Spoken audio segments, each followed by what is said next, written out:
Se realizó en la Universidad Católica del Uruguay un encuentro que ocupó varios días sobre patrimonio cultural. Concretamente hubo allí también sobre patrimonio cultural marítimo, es decir, a partir de Montevideo, ciudad puerto, conocer otras experiencias en el mundo. Nuevamente estuvieron aquí académicos de la Universidad Autónoma de Madrid, uno de ellos Juan Blanques. ¿Qué tal? ¿Cómo estás? Buenas tardes. Un gusto recibirte. Lo acompaña Analia Lejavitzer, Amalia Lejavitzer, de la Universidad Católica. Bienvenidos. Muchas gracias. ¿La gente es consciente, los uruguayos somos conscientes de lo que es Montevideo como patrimonio marítimo? ¿La vemos, la sentimos así? No sé si la respuesta es para un español o para un uruguaya, pero... Bueno, las dos respuestas serían complementarias. Si quieres, empezamos por una visión española o al otro lado del océano. Yo creo que no, lamentablemente no, pero es una dolencia muy universal. Muchas ciudades puertos, ciudades portuarias, por diferentes circunstancias, viven casi de espaldas al mar. Y eso es una contradicción. Pero que fue la razón de ser de esta ciudad acá ubicada en este lugar. Claro, pero de repente se pierden algunos códigos de la convivencia o se diluyen algunos aspectos fundamentales y es como ser joven y deportista y si dejo de practicar, pues ya no soy deportista. Entonces yo creo que es una enfermedad fácilmente curable, pero la ciudad de Montevideo vive un poco de espaldas al mar y sin valorar, que es peor todavía, sin valorar la importancia de ese patrimonio, no solamente físico, sino también inmaterial, ¿no? El patrimonio del lenguaje, el patrimonio de los olores, el patrimonio de la alimentación, y todo eso son parte de lo mismo, parte del patrimonio. Entonces, ¿te parece que este español exagera? No, creo que tiene una visión bastante acertada.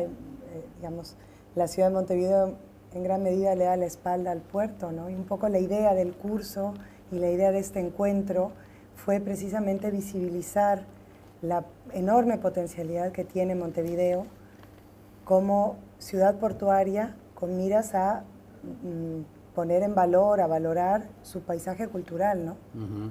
El tema es que durante mucho tiempo, hablemos de la historia reciente, pero quizás no tanto por lo que hablábamos el otro día en la radio, las zonas portuarias han sido zonas marginales, lo que se llamó el Bajo, ¿no? Zonas, digamos, desde el punto de vista hasta desde la seguridad, generalmente muy complicadas. La Ciudad Vieja, que si bien tiene mucho patrimonio histórico, pero también en sus márgenes tenía esta cosa casi de reducto de delincuentes, el tema de los prostíbulos, los marineros, en fin. Ahora hay un intento de recuperación de la ciudad, pero el otro día estuvimos con gente justamente que hablaba sobre la recuperación cultural del Bajo, tomando más el concepto del Bajo, y no es fácil. No es fácil. No, si fuera fácil ya estaría hecho. Pero igual que no es fácil, y por eso es un problema, hay suficientes ejemplos en otros países donde justamente a ese problema se le ha dado la vuelta. Y ciudades portuarias donde había barrios de marginalidad, sin más lejos, un ejemplo español, Barcelona, antes de las Olimpiadas, la Barceloneta era el barrio por excelencia de la prostitución. Ahora es un barrio próspero, totalmente lleno de vida y de gente que vive ahí. O el caso de Cartagena. Justamente es en la historia de la vida, pues hay fases, ¿no? Y entonces, en efecto, las ciudades portuarias, por un motivo también de industrialización, que es parte de la historia, ha ido cayendo el mundo del entorno inmediato en marginalidad y prostitución en casi todos los puertos. Pero en el siglo XX, a finales del XX y en el XXI, ha surgido un elemento diferente que antes no existía, y es que las personas hemos cogido conciencia del concepto patrimonial. Es como la igualdad de clases, ¿no? Eso es un concepto que en el XVIII no existe, ni en el XVII, y de repente la sociedad dice, oye, somos todos iguales, ¿no? Pues el concepto de patrimonio es un invento o un logro del siglo XX.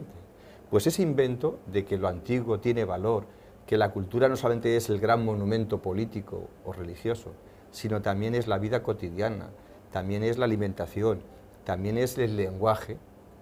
Ese elemento del valor patrimonial como un valor en sí mismo es la mejor medicina para que en la evolución de las ciudades portuarias vuelvan a ser zonas habitables. Pero acá en Uruguay, sobre todo en Montevideo por lo pronto, que es lo que tenemos más a mano, tenemos que el Día del Patrimonio es un éxito, la gente va, visita, recorre, pero el resto del año no pasa nada. Bueno, acá me parece que habría que también poner sobre la mesa un elemento muy importante que es corresponsabilizar al ciudadano, es decir, un concepto que se trabajó en estos 3 días de curso, devolver de alguna manera la ciudad a los ciudadanos y corresponsabilizar a los ciudadanos respecto a la conservación del patrimonio, es decir, apropiarse del patrimonio para precisamente que no suceda eso, ¿no? Que es un día, el Día del Patrimonio, y el resto del año... Claro, porque no se entiende, nada. ese Día de Patrimonio se entiende como un paseo, pero ese paseo suena a algo ajeno. Voy, lo aprovecho, Exacto. lo visito, pero el resto del año no me comprometo, No no me existe. expropio. Es más, capaz que mucha de esa gente que visita, no digo mucha, algunos pueden hasta, capaz que visitarlo el Día del Patrimonio, pero terminar vandalizándolo, o no respetándolo, o ensuciándolo, o mal utilizándolo, o ignorándolo el resto del año. Sí, exacto. ¿No? Pero es que ahí está la cosa. Si analizamos los problemas, estamos en el camino de solucionarlos. Entonces lo que hay que hacer es una diagnosis buena, autocrítica, de los problemas que hay, ¿no? Y en efecto el patrimonio se ve como algo distante, pero gusta, porque de hecho está la Noche Blanca que decimos en España, la noche de los museos, y se llenan los museos, pero luego, ¿por qué no se llenan de día? Claro. Pues porque no se atiende al problema de raíz. Hubo una campaña publicitaria del Ministerio de Cultura en España muy buena, pedagógicamente hablando, que decía, la cultura lo envuelve todo, y venía una cajita envuelta con un lazo de regalo, regala cultura.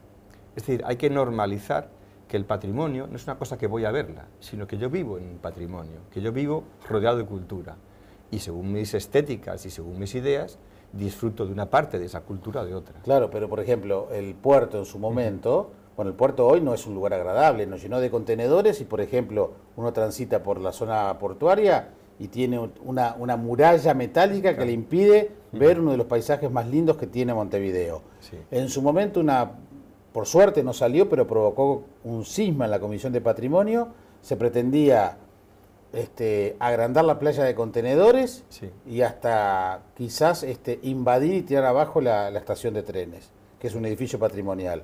Entonces, ¿qué me van a corresponsabilizar a mí del tema patrimonial si Sí. las propias autoridades portuarias no les importa ni lo patrimonial, ni el turismo, ni el cuidado? Lo único que quieren es agrandar su área de actividad. Sí, ahí tienes, o tiene toda la razón, pero hay también a la vez, sin faltar razón, otra perspectiva, y es la propia fuerza que en el siglo XXI está cogiendo ese actor que es la ciudadanía. Es decir, en efecto, si las instituciones políticas que tienen que dar ejemplo, porque la política es ejemplaridad, no lo dan, fomentan que el ciudadano no lo haga. Pero otra lectura complementaria es que también concienciando a la ciudadanía, el político reacciona. Y aquí hay ejemplos también en Montevideo, donde ante una reacción popular, no violenta, pero sí social fuerte, de asociaciones, incluso de partidos que no tienen fuerza política, pero que apoyan las ideas, han obligado a cambiar intenciones políticas de alta envergadura. Entonces, lo que se ha pasado del siglo, de finales del XX al XXI, es que se ha cogido conciencia, socialmente hablando, más a escala internacional, que la ciudadanía, no solamente el político, también es un actor, como decimos en el vocabulario nuestro, un actor ya imprescindible en esa mesa de diálogo. Y entonces ese actor tiene mucho que decir. Y eso es un factor correctivo de los posibles abusos de los poderes. El tema son los tiempos en estas cosas, ¿no? Porque Sí. cuando se tira abajo un edificio, ahí no hay marcha atrás. Sí, claro, pero es que como todos los problemas graves o serios, exigen una reacción en diferentes campos. No solamente es concienciar a la ciudadanía, que hay que concienciarla, no hay que concienciar a los políticos, que tienen que ser sensibles, hay que crear un cuerpo jurídico, hay que crear leyes. Si no hay leyes que protejan el patrimonio, voy y tiro el edificio. O si la multa por tirarlo me cuesta una propina, pues lo tiro y pago la propina. Es decir, que hay que educar y también legislar. Entonces la legislación es fundamental para la toma de conciencia. Entonces al niño hay que educarle a no tirar basura al suelo, pero también hay que poner una multa si el adulto, porque quiere, tira la basura. Es decir, que hay que educar y también crear unos marcos legales que protejan ese patrimonio. ¿Se avanzó en algo en ese sentido en el curso? Sí, creo que el curso permitió un encuentro, un diálogo muy fructífero, porque asistieron personas de diferentes instituciones universitarias, ministerios, directores de museos, que cada uno desde su lugar, desde su mirada, planteó la problemática que ha vivido y de hecho una de las conclusiones importantes del curso es generar un espacio, un foro permanente de encuentro, de diálogo, de reflexión sobre la patrimonialización de la ciudad portuaria de Montevideo, digamos aglutinado en la UCU, ¿no? Entonces creo que en la medida que los distintos actores involucrados con el patrimonio encontremos solamente un espacio, ¿no?, para poder sentarnos y dialogar, creo que ya ahí hay un avance importante, porque algo que quedó de manifiesto es la cantidad de impulsos que ha habido en Montevideo, en Uruguay, desde hace ya bastante tiempo, con la Comisión de Patrimonio y otras muchas instituciones, tanto académicas como políticas, como ONGs, respecto al patrimonio, pero que han sido impulsos inconexos, o sea, que no se han podido comunicar de manera transversal. Y un poco la intención de la Universidad Católica del Uruguay es ofrecer esa posibilidad de que todos estos actores encuentren un lugar donde reunirse, donde dialogar, donde reflexionar acerca de un tema que nos compete a todos. No es para impacientes esto, ¿no? No. Bueno, yo hablo por mí. Yo soy muy impaciente por manera de ser, pero soy muy tozudo. Entonces yo lo quiero todo para mañana. Y casi nunca es mañana, pero como mañana soy muy tozudo, lo sigo pidiendo. Entonces al final se consigue. ¿Qué se ha conseguido en 3 años? Ya hay un convenio marco firmado entre la Universidad Autónoma y la UCU, la UAM y la UCU.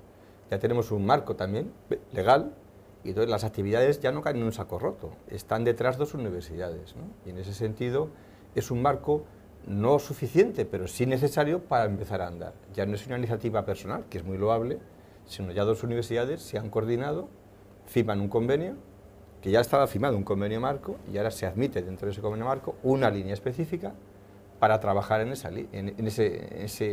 meta, ¿no? ¿Cómo sigue esto ahora? Pues mira, dentro de aquí a un año, justo para noviembre, hay un compromiso formal de tener un libro publicado en el donde se van a recoger unos 20-25 ensayos que sean 20-25 miradas de problemas de visibilidad y patrimonio y de importancia de la ciudad portuaria de Montevideo. E incluso ese libro, que será para un público no solamente erudito, sino con que sean interesados, perfectamente lo podrán leer, y en paralelo una exposición que ha propuesto la propia directora del Museo del Cabildo. O sea que, en efecto, hay que visibilizar la importancia del patrimonio y hay que visibilizar lo que hacemos en favor de, porque si no queda en un grupo reducido. ¿Te gusta la Ciudad Vieja? Mucho, ¿Sí? Mucho, sí, es apasionante. ¿Se aprovecha como patrimonio cultural o está, porque un sábado de tarde, un domingo de mañana? Está aprovechada, pero está desaprovechada en cuanto que tiene muchísimo más potencial. Yo creo que está al 30% o 40% de sus posibilidades. Y eso hay que plantearse el por qué no se aprovecha mucho más. Detectar las dolencias, las insuficiencias y actuar sobre esas insuficiencias, porque el diamante está. Si uno no tiene diamante, si uno tiene una ciudad vieja, no hay nada que hacer. Si uno no es portuario, no me puedo inventar un puerto. El diamante está, pero no está pulido del todo. Entonces hay que pulirlo, y no es fácil pulirlo. ¿Y qué se necesita? Pues lo primero, antes que dinero, coordinación y un proyecto integral. Porque a veces llega el dinero y uno cómo lo gasta. Es más, nos solemos poner todos nerviosos con los dineros, ¿no? Lo fundamental primero es un plan integral, un plan director integral, que determine criterios de restauración, de conservación, de actuación social, de actuación económica, de puesta en valor, de vuelta a la ciudadanía a vivir allí. Y ese plan, consensuado y aprobado, se pone en marcha. Y entonces los dineros que vayan llegando, además por diferentes caminos, ponen en marcha los distintos capítulos de ese libro. O sea que es posible. Yo creo que sí. Yo creo que sí. ¿Va a haber algún tipo de contacto formal entre las autoridades universitarias y las nuevas autoridades de la Intendencia, Comisión de Patrimonio? Bueno, estamos trabajando en generar este foro permanente, al cual es un foro abierto, pretende ser incluyente, y sí, vamos a tener contactos con con la parte de gobierno, porque creo que acá hay tres elementos, tres ejes que son fundamentales, ¿no? Que es, por un lado, obviamente el gobierno, las políticas públicas; por otro lado, ya lo decía también Juan, la parte de mecenazgo, de la parte de los dineros, pero también la parte de la academia. La academia tiene que poder dar explicación, hacer investigación y luego transmitir todo eso al público general, es decir, no quedarse en la investigación pura, sino en la difusión, en la divulgación de esa investigación. Es decir, lo que viene a ser un poco la didáctica del patrimonio. Creo que desde la academia hay mucho para contribuir. Muy bien, muchas gracias por haber venido y nos vemos en un año entonces. O antes. Muy bien, gracias.